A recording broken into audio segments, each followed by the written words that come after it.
Et on se retrouve tout de suite, on attaque maintenant la phase du méchant. Juste avant, donc on a vu la phase de joueur, la vidéo précédente, on passe à la phase du méchant. Il y a plusieurs étapes pour le méchant, donc au nombre de 5. On commence par la première. Donc là, on vient de finir notre tour. Pour commencer, avant même d'activer le méchant, la première chose qu'on fait, c'est placer de la menace sur la manigance principale. Donc la manigance principale, elle est là. Donc là, il y avait déjà 1. Et donc ça, quand on commence la partie, on commence à 0. Et ensuite, donc ça c'est un icône d'accélération. Donc c'est-à-dire qu'en fait, à chaque fois que ce sera au tour du méchant, et la toute première phase, c'est on augmente de 1 par joueur. Donc en étant tout seul, on rajoute que 1.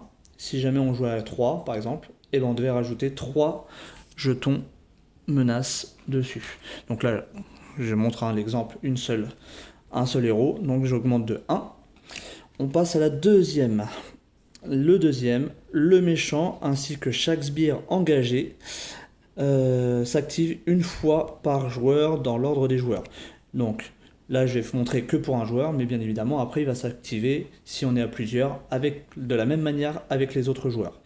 Donc, comme on a dit, c'est le méchant et le sbire, ou les sbires, engagés avec Carl Danvers, s'engagent.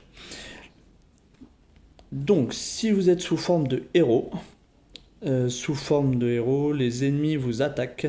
Vous pouvez défendre avant que la carte de boost ne soit défaussée. Donc je vais remontrer cet exemple. Donc normalement, alors rapidement. Donc ça c'est la première possibilité. La deuxième c'est si vous êtes sous forme d'alter ego, les ennemis manigancent. On va commencer par celui-là. Du coup vu que je suis en alter ego.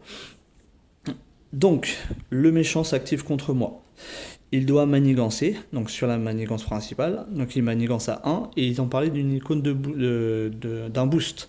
Le boost, c'est on prend une carte du deck du méchant, on la retourne et on regarde en bas, là il y a un icône de boost. C'est-à-dire qu'au lieu de manigancer à 1, tac, il manigance à 1 plus 1. Donc on rajoute 2 sur la manigance principale. Ensuite, c'est au sbire de s'activer contre moi. De la même manière, il manigance, sauf que lui n'a pas de boost. Donc il manigance à 1. Tac, ici, on est à 5. Dans le cas où j'aurais été en tant que héros, donc là, il n'aurait pas manigancé. Par contre, il aurait attaqué. De la même manière, Rhino m'attaque. C'est à ce moment-là que je décide si je me défends ou non. Donc si je décide de me défendre, je m'incline et j'aurai donc ma stat de défense qui va venir contrer ça. Et je dois décider avant de révéler la carte boost. Donc si je décide de contrer, j'incline, sinon je reste là. Là par exemple je décide de ne pas prendre, de pas défendre et donc de prendre tous les dégâts. Et je prends 2, donc 2 d'attaque, plus les 2 icônes de boost. Donc là je prends 4 dégâts. Ensuite, c'est au tour du sbire de m'attaquer. De la même manière, je peux décider de défendre ou d'encaisser. Si j'avais défendu contre Rhino, je ne peux de toute façon pas défendre contre le sbire. Par contre, je ne défends pas contre Rhino, il m'attaque, je peux décider de défendre. Je décide de m'incliner. Il faut savoir que la prochaine phase de joueur, on ne pourra pas redresser directement le héros. Vous le pourrez via des effets de cartes. Sinon, le héros ne se redresse que à la fin du tour, la phase de joueur, quand on finit par redresser chacune des cartes inclinées. Autre possibilité, Rhino m'attaque, je peux décider de contrer, de défendre avec mon allié. Dans ce cas-là, l'allié absorbe tous les dégâts. D'ailleurs, j'ai fait une petite erreur en expliquant, donc il y avait le 2 ici, le boost ici, mais il y avait également l'attachement ici. Ça c'est un attachement, donc c'est quelque chose qui permet d'améliorer Rhino, et on voit qu'en bas, il y a le petit icône attaque plus 1. Donc au lieu d'être à 2, ici il y a 3 d'office.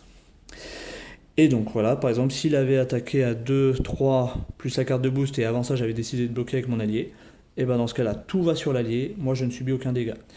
Il peut y avoir quelques cartes spéciales, comme celle-ci. C'est une interruption forcée, donc quand Rhino attaque, son attaque gagne déferlement. Et là, déferlement, ça veut dire que tous les dégâts en excès, donc si un allié a défendu, les dégâts excédents de cette carte sont infligés à l'allié. Tac. Donc c'est-à-dire que là par exemple il restait un point de vie. Avec ça il y avait plus 3, 3, plus les 2 on était à 8. Bah, je fais 8 moins 1 absorbé par l'allié. Je prends 7 dégâts. Et pour finir, on attribue une carte de rencontre qu'on révèle. Là c'est un sbire, il vient là. Donc dans l'ordre des joueurs, chacun résout sa carte. Et à la fin, le jeton premier joueur, si on est plusieurs, change de position. Et on a fini avec la position, avec la phase méchant. Et à la fin, on repasse en phase joueur. Et c'est bon pour cette vidéo.